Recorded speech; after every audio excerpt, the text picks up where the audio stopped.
Which player or players do you guys think could potentially take a Cooper Kupp like value leap this year? His ADP was 67 a year ago.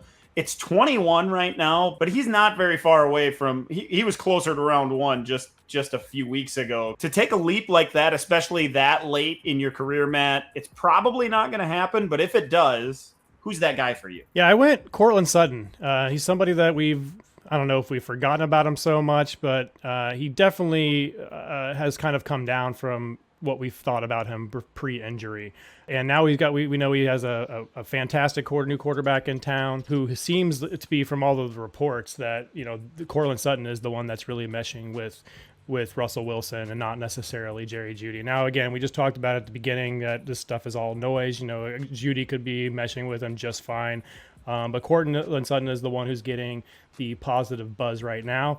I did go back and look at, just because I was curious, how Courtland Sutton has done with Jerry Jeudy on the field and off the field, and the splits are pretty striking. In 11 games with Jerry Jeudy, Courtland Sutton has only averaged about 4.5 PPR points. In games without Jerry Jeudy, he's averaged 15.8 fantasy points. So pretty big difference there. Both of them presumably are going to be on the field most of the season. We also think Albert O is going to be a player. They have a new tight end toy and Greg Dulcich as well, which is going to take probably some shots down the field.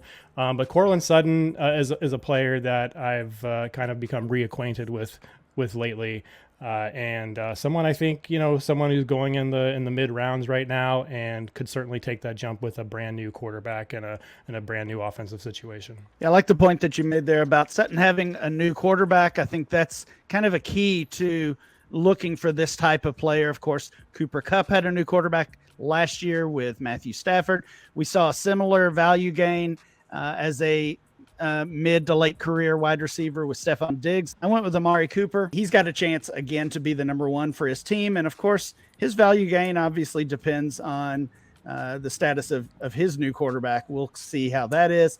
If his new quarterback is Deshaun Watson, I feel pretty good about a value gain. If it's Jacoby Brissett for the whole season, I probably would go with one of your all's choices here instead. I went with your guy, Ryan. You kind of state claimed Hollywood Brown, and he's another guy that switched offenses, switched quarterbacks. Yep. Marquise Brown in Arizona without Nuke in town for those first handful of weeks. That sounds like a match made in dynasty heaven for a surge of production early in 2022.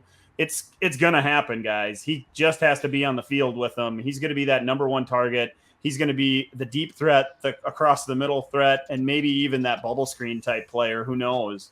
Hollywood's going to get peppered with targets and maybe create such a big surge that dynasty managers will be talking about splitting his ADP in half potentially, or maybe even more than that. So I don't know if he's getting all the way to round one based on an early season surge like that, but he could potentially be a guy we're talking about in the second or early third round of startup drafts by mid-season this coming year.